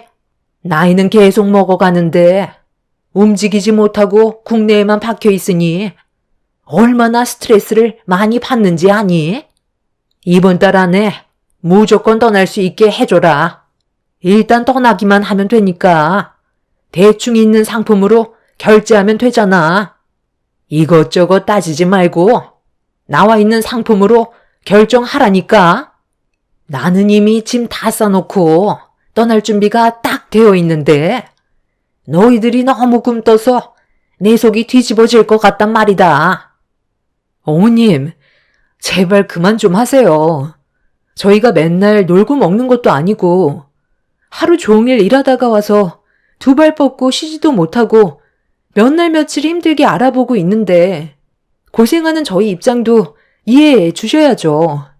안 보내드리겠다는 것도 아니고 준비가 끝나는 대로 말씀드리겠다고 분명 어제도 전화통화로 설명드리지 않았어요?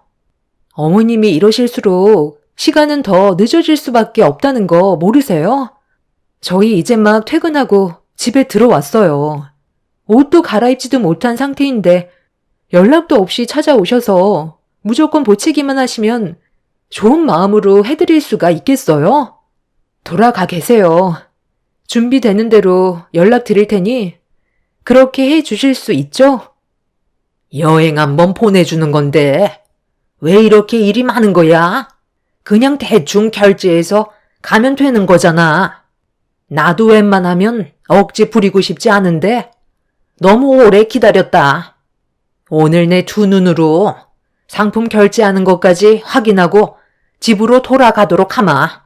옆집, 윗집, 아랫집 여기저기에서 며칠 전부터 여행 간다더니 벌써 다 떠나서 동네가 얼마나 조용한 줄 알아? 나 혼자 남아있는 느낌을 네가 아냔 말이다. 너희들이 기다려달라고 해서 계속 참고 기다렸는데 벌써 보름이나 지났잖아. 그럼 그냥 아무거나 결제해서 대충 보내드려도 되는 거예요? 어차피 돈 나가는 거 최대한 좋은 상품으로 구성해서 여행 가시는 거 고생하시지 않게 해드리려고 저희 입장에서도 최대한 노력하고 알아보는 건데 왜 이렇게 이기적으로만 행동하세요? 엄마가 이럴수록 전부 다 때려치우고 싶다고요. 이제야 본색을 드러내는구만. 그냥 처음부터 보내주기 싫다고 하지 그랬어. 여행 보내주겠다고 쓸데없이 사람 기대하게 만들어 놓고 속마음은 그게 아니었지? 어머님, 지금 많이 흥분하신 것 같은데 일단 댁에 가셔서 기다리시면 저희가 조금 있다가 좀 더 알아본 뒤에 다시 연락 드릴게요. 그러니 이제 그만하세요. 됐다 됐어. 이런 기분으로 여행 가봤자 뭐하겠어? 자식 새끼 키워봤자 아무 소용없다더니 그 말이 아주 딱 맞네. 내가 두 번 다시 너희들 얼굴 보나 봐라. 시모의 흥분은 좀처럼 가라앉지 않았고 기분이 많이 상하셨는지 얼굴을 붉히시면서 집으로 돌아가셨어요. 주위에서 여행을 많이 가시다 보니까 시모도 하루라도 빨리 여행을 가고 싶으셨는지 시간이 지날수록 계속해서 재촉하시는 바람에 저희도 정신적인 고통이 상당했었죠. 시모에게 너무 압박을 받다 보니 매일같이 불안함을 느끼고 있을 정도였어요. 남편은 그날 아무데나 보내드리자며 여행을 가서 고생을 해도 상관없다고 남편까지 흥분을 가라앉히지 못하고 있는 상태였어요. 저희 부부가 안 보내드리겠다는 것도 아니었고 이왕 가시는 거 최대한 고생 안 하시고 2년 동안 해외여행을 못 가셨으니 좋은 추억 많이 만드시라고 좀 더 신경을 써드리려 했었는데 시모는 그런 마음을 조금도 이해해주지 않으셨어요. 저희가 보내드리기 싫어서 시간을 끌고 있다고 생각을 하셨죠. 정말 한숨밖에 안 나오는 상황이었지만 그래도 저는 최대한 좋게 해서 보내드리려고 그날 남편과 저녁을 먹은 뒤 집안 정리를 끝내고 어느 정도 흥분을 가라앉힌 다음 괜찮은 패키지 상품을 알아보게 되었고 한참의 고민 끝에 가격도 나쁘지 않고 구성 상품도 좋은 것 같아 다음날 여행사와 상담을 통해 궁금한 것들을 물어본 다음 여행 상품을 결제하게 되었습니다. 원래 계획은 시부모님만 여행을 보내드릴 생각이었는데 그 상품이 남편한테는 상당히 만족스러웠는지 저희 부모님도 여행을 보내드리는 게 어떻겠냐고 대화를 이어 나갔어요.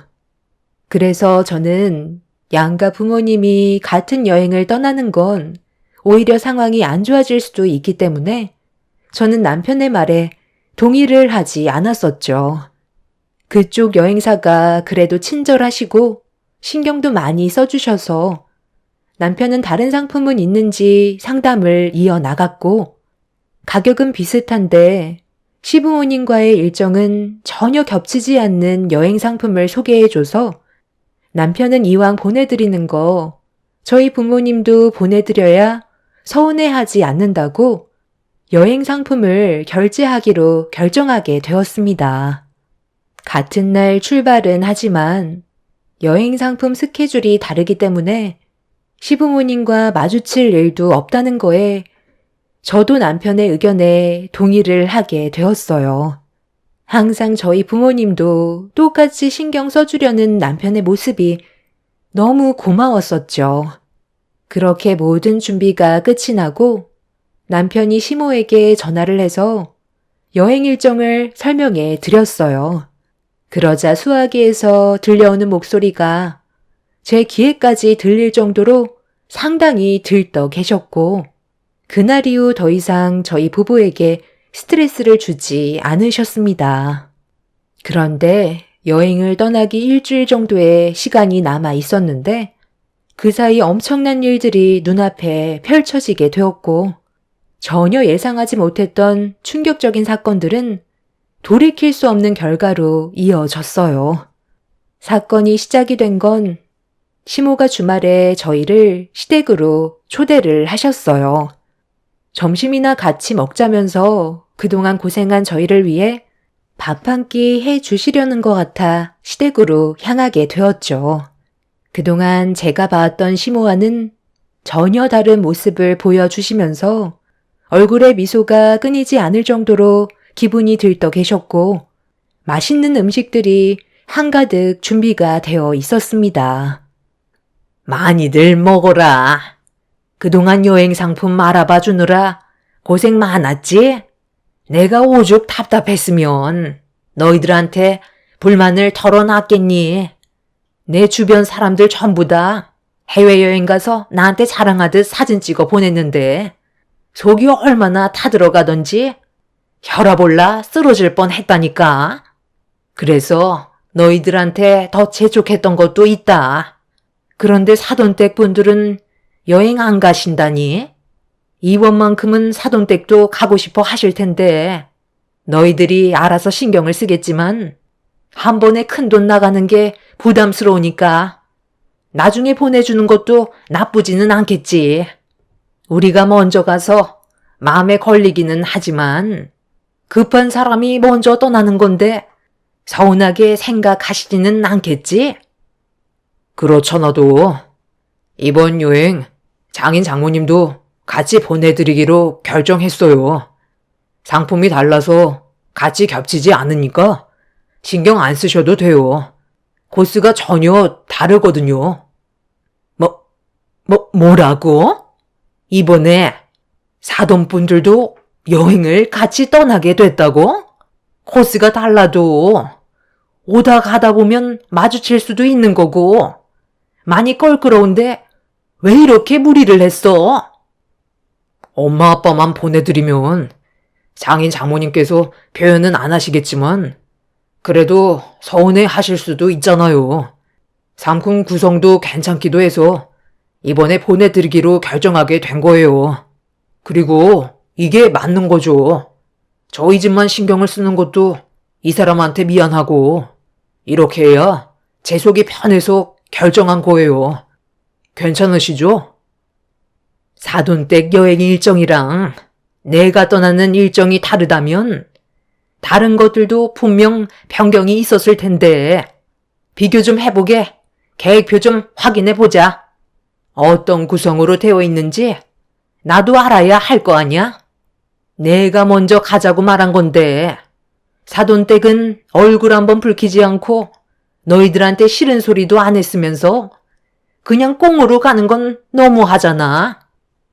저희들에게 상처되는 말을 하신 엄마가 문제가 있는 거죠. 장인 장모님은 저희가 알아서 하겠거니 생각하시고 침착하게 기다려주신 것 뿐이에요. 남편은 얼굴을 붉히는 시모에게 저희 부모님과 시부모님의 여행 스케줄을 보여드렸어요. 시모는 양가 집안 여행 계획 일정표를 확인해 보시더니 얼굴이 일그러지셨고 시부와 비교를 하면서 불만을 털어 놓으셨어요. 그때부터 시모는 흥분을 하면서 안 좋은 분위기를 만들어 가셨고 저희 부부는 그런 모습에 할 말을 잃었습니다. 뭐야? 왜 우리는 한식인데? 사돈댁은 왜 양식인 거야? 어떻게 같은 가격인데 질적으로 너무 차별이 심하잖아. 너는 엄마가 여기까지 가서 한식을 먹고 싶겠니? 다 결제 가격 안에 맞게끔 구성이 되어 있는 상품이에요. 그냥 좀 다녀오시면 안 되는 거예요? 그 대신 엄마는 다른 쪽으로 좋은 것도 많이 있잖아요. 제가 봤을 때 엄마가 가시게 될 일정이 더 좋아 보이는데요. 일정 중에 한 끼만 한식인데 그게 그렇게 마음에 안 드세요? 다른 관광 지역에 가는 것도 엄마 쪽이 몇 군데 더 있는데 비교한다고 해서 엄마가 하고 싶은 대로 할 수가 있는 것도 아니잖아요. 그냥 다녀오세요. 엄마 일정이 싫다고 생각하시는 거면 바꾸면 되겠어요? 그런 불만이 생기지 않을 것 같아요? 어떻게 하실래요? 떠나기 전에 결정을 하셔야 되니까 신중하게 생각해보고 말씀해 주세요. 사돈댁 여행 상품은 취소해라. 이것저것 비교가 되니까 괜히 신경이 쓰여서 제대로 된 여행을 즐기지 못할 것 같다. 그냥 다음에 가시라고 말씀드려. 어머님, 이 상품이 이번에 특가로 나온 거고 지금 취소하면 위약금이 있어서 그렇게 하기에는 어려움이 있을 것 같아요.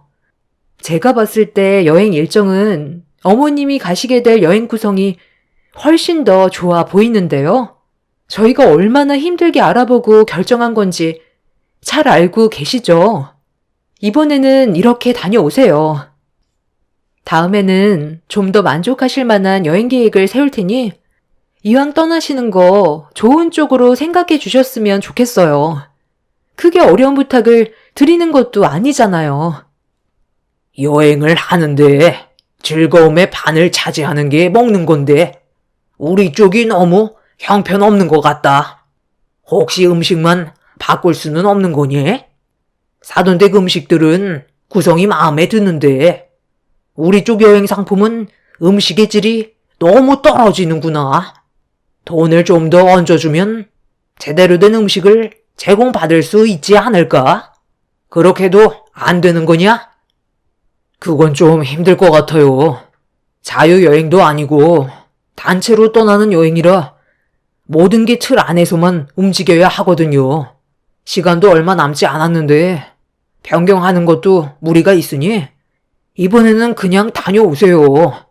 저희도 이것 때문에 밤낮 가리지 않고 알아보면서 정말 힘들었어요.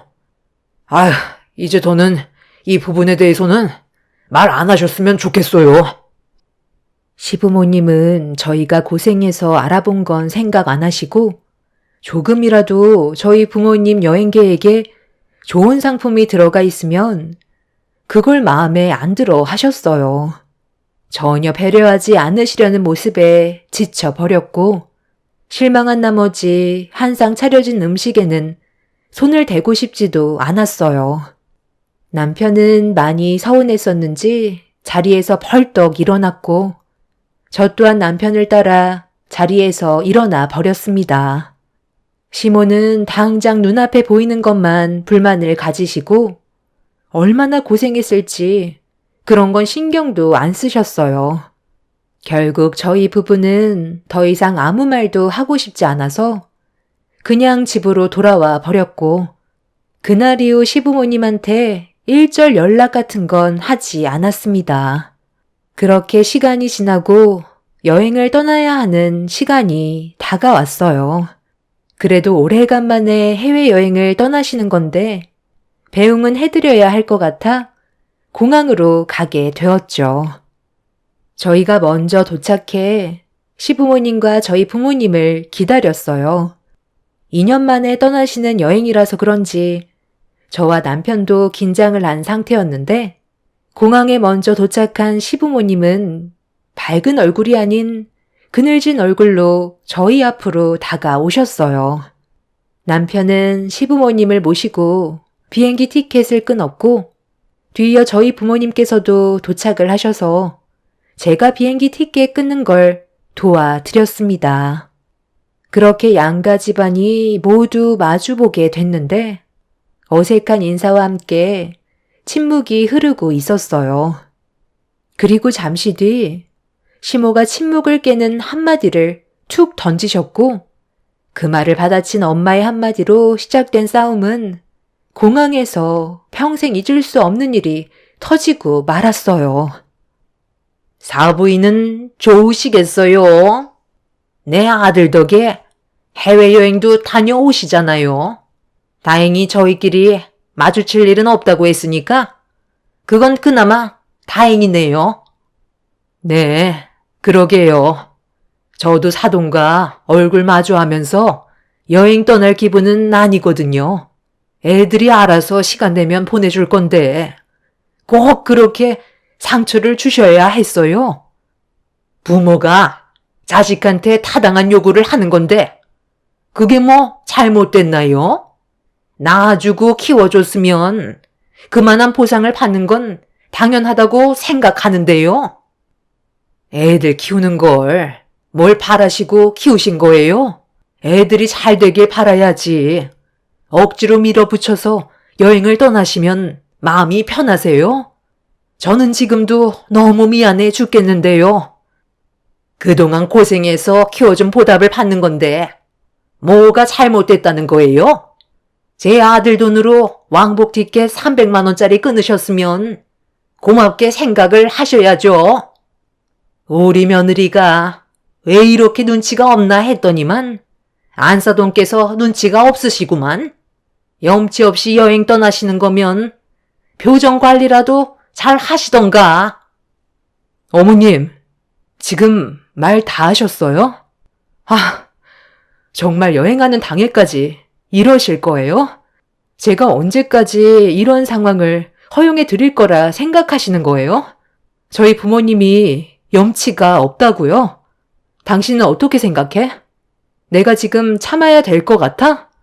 방금 하시는 말 들었지? 당신 돈으로 왕복 티켓 끊었다고 우리 부모님 염치 없는 분으로 만들어 버리셨어. 그냥 이제 솔직하게 전부 다 말씀드리는 게 좋지 않겠어? 나도 당신을 사랑하고 어떻게든 믿고 기다려주려 했는데 이건 정말 아닌 것 같아. 지금 당장 솔직하게 전부 다 얘기해. 그렇지 않으면 우리 둘 사이도 이제 끝나는 거라고. 왜 말을 하지 못해? 내가 얘기할까? 어머님, 뭔가 단단히 착각하고 계시는 것 같은데요. 저도 그동안 연기하느라 얼마나 힘들었는지 몰라요. 이 사람 돈으로 여행을 보내드린다고 생각하세요? 이거 전부 다 제 돈으로 보내드리는 거예요. 3년째 날백수인 어머님 아들을 제가 먹여 살렸다고요. 능력이 좋은 것도 아니면서 뭐가 마음에 안 든다고 면접 자체도 안 보고 겨우 설득시켜 면접 보게 해서 취업시키면 며칠 있다가 또 뭐가 마음에 안 든다고 나와 상의도 없이 퇴사해버리고 그런 생활을 반복한 지 벌써 3년째라고요. 이런 답답한 상황 속에 아무 말도 하지 않았던 건 그래도 이 사람을 믿고 제가 선택했기 때문에 기다려준 거였는데 누굴 닮았나 했더니 어머님과 아주 똑 닮았네요. 저는 이제 더는 못 해먹겠어요. 3년째 날백수 아들 둔 어머님 염치나 챙기세요. 그 왕복 티켓 돌려주세요. 어머님은 여행 가실 자격도 없어요. 저는 그 자리에서 시모가 들고 계셨던 비행기 티켓을 찢어버렸습니다. 시모는 남편이 백수였다는 걸 전혀 알지 못한 상태라 많이 당황스러웠는지 남편을 멍하니 바라보고 있었어요. 그동안 남편은 자기가 돈을 많이 벌고 있다는 것처럼 연기를 하면서 시부모님을 거짓말로 안심시켰지만 모든 돈은 제 주머니에서 나가고 있던 거였어요. 저도 부유한 편은 아니더라도 열심히 두 발로 뛴 만큼의 성과를 받는 직업인지라 프리랜서로 적지 않은 돈을 벌어왔기 때문에 남편이 쉬고 있어도 면접이 없는 날이면 같이 돌아다니면서 저를 도와주었어요.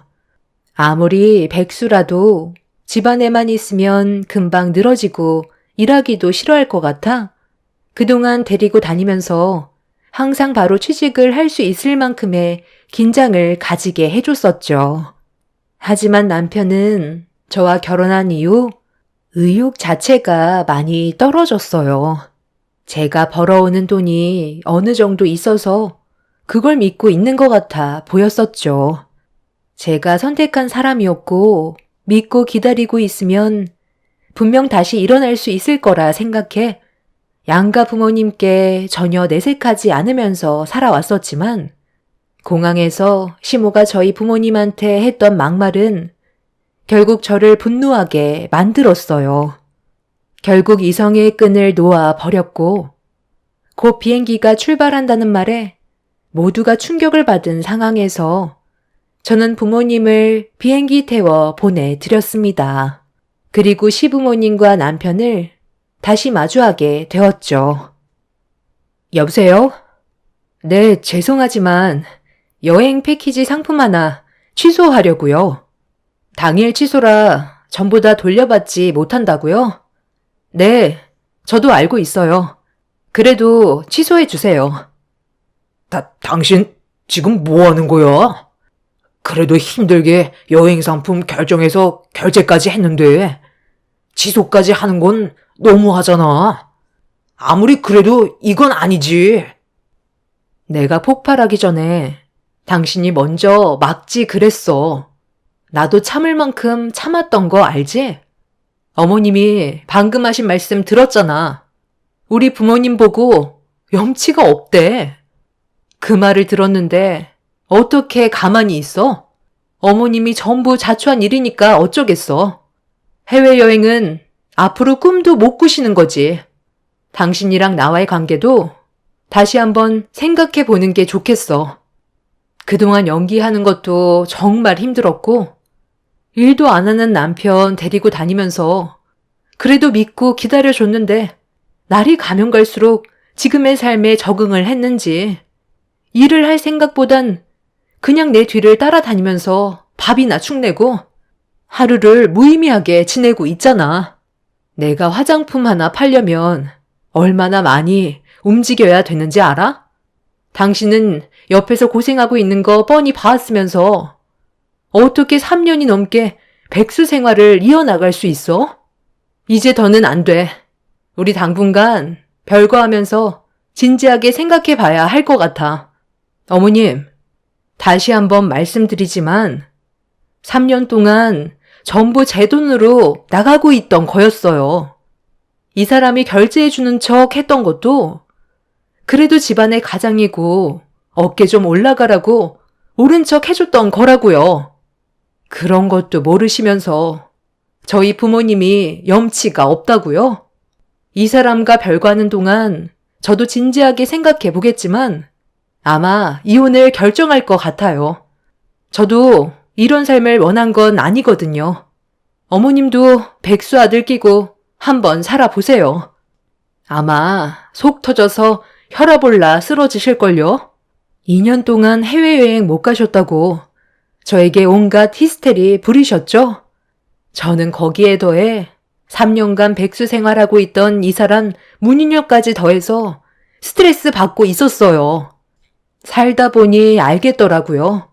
사랑만으론 모든 걸 헤쳐나갈 수가 없어요. 그래도 해외여행 가시려고 많이 들떠 계셨을 텐데 이거 어째요? 말 한마디 잘못하셔서 전부 물거품이 되어 버렸네요. 그럼 저는 또 일을 하러 가봐야 해서 먼저 가보겠습니다. 어머님이 백수 아들 챙겨주세요. 맨날 데리고 다니는 것도 너무 지쳤거든요. 그리고 내 마음에 변화가 없다면 이혼 서류 따로 보내줄 테니 법원에서 보자. 그동안 남편을 데리고 다니면서 미래가 보이지 않았어도 믿고 기다려주면 달라질 거라 생각했었는데 남편은 조금도 달라진 모습을 보여주지 않았어요. 노력 자체를 하지 않았죠. 그것도 정말 힘들었었는데 시모까지 더 얹어서 저를 힘들게 했으니 저도 더 이상은 참을 수가 없었던 것 같아요. 결국 이번 일로 인해 남편과 저는 현재 별거 중이고 이혼을 고려하고 있습니다. 정신을 차리고 일자리를 알아본다 한들 시간이 지나면 또 뭐가 마음에 안 든다고 제자리로 돌아올 게 뻔하겠죠. 거기에다가 시모까지 거들 테니 그만 정리하는 게 정신건강에 좋을 것 같습니다. 저희 부모님께서는 불편한 마음으로 떠나시긴 하셨지만 그렇다고 많은 돈을 결제했는데 안 가시면 그 돈이 아까워서 보내드리긴 했는데 마음이 편치 않으신 것 같아요. 제가 잘 설명드린 다음 여행을 떠나신 만큼 그곳에선 최대한 좋은 추억 많이 만들고 오시라고 했어요. 걱정하셔봤자 달라지는 건 없으니까요. 제 결정이 옳았으면 좋겠어요. 사람이 아무리 착해도 경제적으로 무능력하고 의욕이 없으면 앞으로 살아가는데도 많이 힘들 것 같거든요. 아이가 없던 게 천만다행이라고 생각해요. 별거 하는 기간 동안 시부모님과 남편이 몇 번 왔었지만 얼굴을 마주하지는 않았어요. 그게 오히려 더 큰 독이 될 것 같았거든요. 저를 또 설득시키려 들 테고 괜히 또 마음 약해져서 끌려다니면 안 되잖아요. 단호하게 결정하는 게 제 인생을 구하는 길이 아닐까 생각합니다. 이런 답답한 상황을 혼자서 해결하려다 보니 머릿속이 많이 복잡한 상태예요. 저보다 많은 경험을 가지고 계신 인생 선배님들의 조언도 듣고 싶어요. 저 혼자 결정하는 것보다는 그래도 많은 분들의 의견을 들어보는 게 훨씬 더 현명한 방법일 것 같아서요. 제 사연 들어주신 분들, 오늘 하루 즐거운 날이 되시길 바랄게요. 감사합니다.